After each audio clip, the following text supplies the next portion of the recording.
এখানে যে কংগ্রেস বলেছেন যে শুভঙ্কর সরকার আছে যে সভাপতি তিনি একটা কথা বলছেন যে কংগ্রেস কিন্তু কখনোই তাদের ভাঙচুর এবং তারা যদি তারা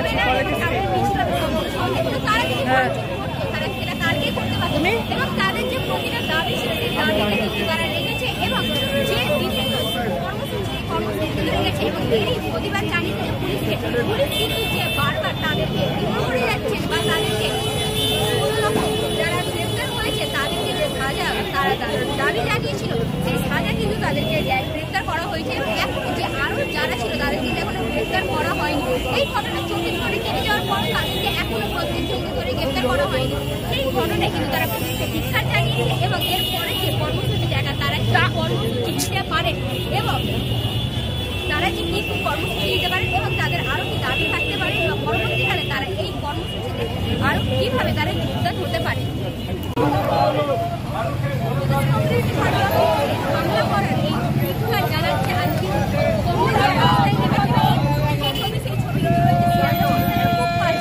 এবং তারা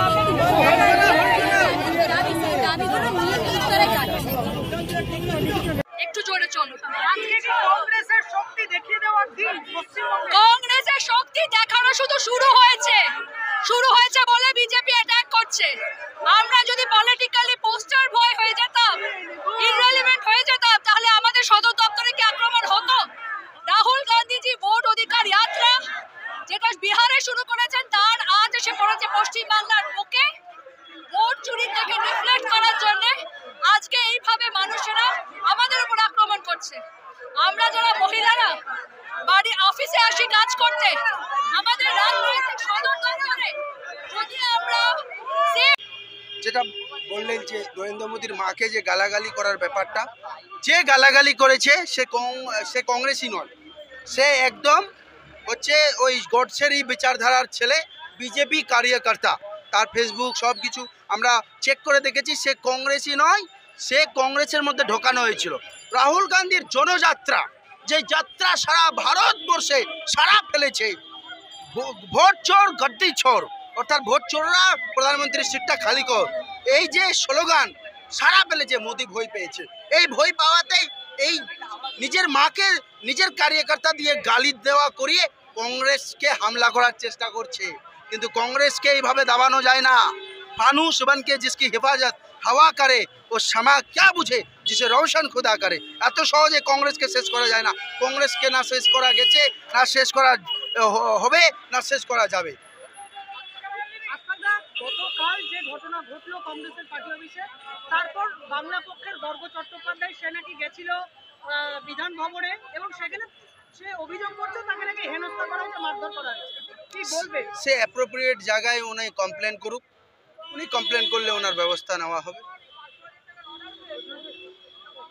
এবং প্রদেশ কংগ্রেস অলরেডি একটা বিবৃতি ছেড়েছে, ওটা দেখতে পারেন। আমরা কোনো জাতি, ভাষা, লিঙ্গ এগুলো আমরা বিচারধারা করি না। আমরা যেমন বাঙালি পরিযায়ী শ্রমিকদের উপর ভারতবর্ষে বিভিন্ন জায়গায় অত্যাচার হচ্ছে, তার বিরুদ্ধে সোচ্চার সবচেয়ে প্রথম রাজনৈতিক দল যদি থাকে তো জাতীয় কংগ্রেস হয়েছিল।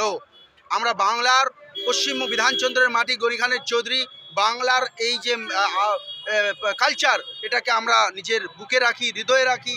আর আমরা কংগ্রেসীরাই অ্যাকচুয়াল সব জাতি, সব ভাষার লোকদেরকে সাথে রাখি। আমরা কোনো বিদ্বেষ করি না। পার্টিকুলার কোনো পার্সনকে যদি particular I am quoting you, that particular কেউ যদি অ্যাসল্ট করে, সে তার ব্যবস্থা, আইনি ব্যবস্থা নিক। এই যে রাকেশ সিং যে ব্যক্তিটি, তার বিরুদ্ধে একাধিক অভিযোগ রয়েছে, পুলিশ তার বিরুদ্ধে ব্যবস্থা নিচ্ছে না। পুলিশকে সে নাকি মেল করে এই জায়গায় এসেছিল, পার্টি অফিসে এসেছিল। কি বলবেন এই ব্যাপারে? পুলিশ মন্ত্রীর লজ্জা হওয়া উচিত। মমতা ব্যানার্জি যে গুন্ডাগুলোকে প্রশ্রয় দিচ্ছেন, উনি যে পুলিশকে আসছে মানে পুলিশ মিলিত, পুলিশ যখন মিলিত মানে তৃণমূল কি আসলে তৃণমূল না BJP? Mamata Banerjee should answer this question whether she belongs from Trinamool party, belongs for ideology of Gandhi or Godse. She has to answer it. সবার যাকে পাপ্পু বলতো তাকে তো এখন পাপা বলতে হচ্ছে না, তা সেই ভয়টা তো থাকবেই। পাপাকে তো সকলে ভয় পায়, আর পাপাকে ভয় পেয়ে ভুলভাল উল্টোপাল্টা কাজকর্ম করে ফেলে। এদের না আছে লয়ালিটি, না আছে ডিগনিটি, এদের কিচ্ছু নেই। এদের শুধু আছে মার দাঙ্গা, হুলিগানিজম। তো ওরা হুলিগানিজম করেছে, অসভ্যের মতো নোংরা রাজনীতি করেছে। যদি দম থাকতো, যখন ভরা সকালবেলায় না এসে একটু বেলা করে এসে দেখতে পারতো রাকেশ সিং এর একটা চামড়াও থাকতো কিনা গায়ে। আর এই রাকেশ সিং লোকটা এর আগেও নানান রকম নোংরামো করে গেছে, গিয়ে আমাদের এখান থেকে নোংরামো করে গিয়ে বিজেপিতে স্থান নিয়েছে। মানে বিজেপিটা হচ্ছে আবর্জনার জায়গা। ওরা বলে ওয়াশিং মেশিনে ধুয়ে নেবো, ওয়াশিং মেশিন ওই আবর্জনার স্তূপ, ওই আবর্জনার জায়গায় গিয়ে ওই জন্য রাকেশ সিং ওখানে গিয়ে বসস্থান গেড়েছে। ঠিক ওই অফিসে 45 মিনিট ধরে এই ঘটনা ঘটে এবং তারা ভিডিও করে, তারা পোস্ট করে। ঠিক ঢিল ছোড়া দূরে থানা ছিল, তখন পুলিশ কি করছিল? এবং জানা যায় যে তারা নাকি থানাতে জানিয়েছে যে তারা আজকে আক্রমণ করতে যাচ্ছে, কিন্তু তারপরও 45 মিনিট এর পরেও আপনারা বলবেন যে তৃণমূল বিজেপি এক নয়? আপনারাই বলছেন, আপনারাই বলুন। এর পরেও বলবেন তৃণমূল বিজেপি এক নয়? মমতা ব্যানার্জি আজকে ইরফান পাঠানকে পাঠাচ্ছে কেন? কেন নিজে ওইখানে মিছিলে যাচ্ছে না? কেন অভিষেক ব্যানার্জিকে পাঠাচ্ছে না? ইরফান পাঠানকে কেন পাঠাচ্ছে? আপনারাকে সেইগুলো প্রশ্ন করুন ওই দিদিমণিকে। ইন্ডিজোটে থাকবো, তার সুবিধাটা নেবো, আর দিয়ে পায়ে কুরুলটা মারবো। বিরোধী চোর বলে যেই নানাটা রাহুল গান্ধী দিয়েছে, সেটা চোরের যে দলে চোরই থাকে, তাই জন্য ওরা কালকে গতকাল প্রদেশ কংগ্রেসে চুরি করেই ঢুকেছে। পুরো নেংটি ইঁদুরের মতো চুরি করে, উইদাউট এনি ইনফরমেশন চুরি করে আমাদের কাছে ডাকাতি করে গেছে, ভাঙচুর করে গেছে। তার জন্য আজকে রাজপথে কংগ্রেসের নৈতিকতা আছে, আদর্শ আছে, এথিক্স আছে। তার জন্য আমরা ওই বিজেপি অফিসে কিন্তু আমরা চুরি করে যাইনি, আমরা প্রকাশ্যে রাজপথে নেমেছি।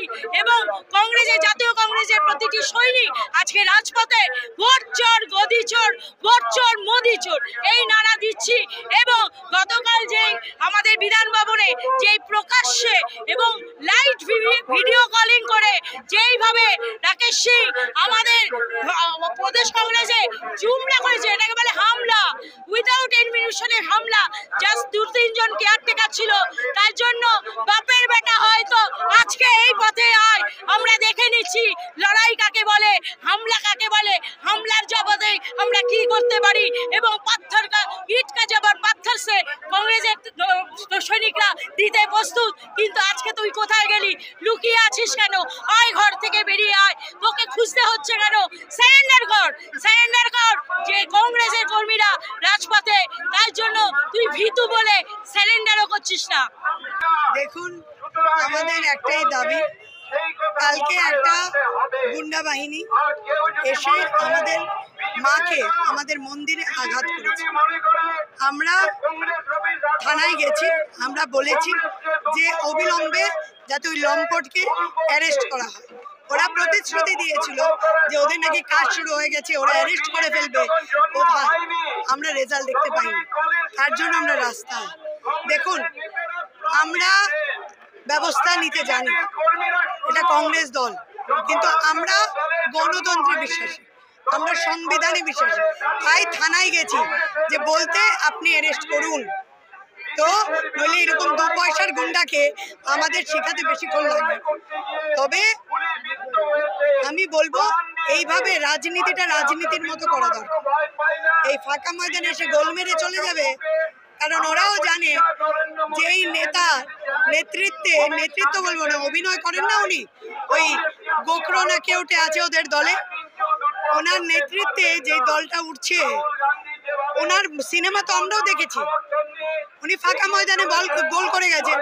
যদি ভরা ময়দানে আসতেন বা একটা কংগ্রেস কর্মী যদি সামনে থাকতো, আমরা একাই 100। আমরা ওই গোখরোর যে সিনেমা দেখি, আমরা কংগ্রেস পার্টি অফিসে যে হামলা হয়, সেই হামলার বিরুদ্ধে আজ কংগ্রেসের একাধিক জন কিন্তু রাস্তায় নেমেছে। সেই মিছিল কিন্তু মৌলালি যে তাদের পার্টি অফিস, সেই পার্টি অফিস থেকে শুরু হয়েছে এবং এই মিছিল কিন্তু আস্তে আস্তে এগিয়ে যাচ্ছে শিয়ালদার পথে। এবং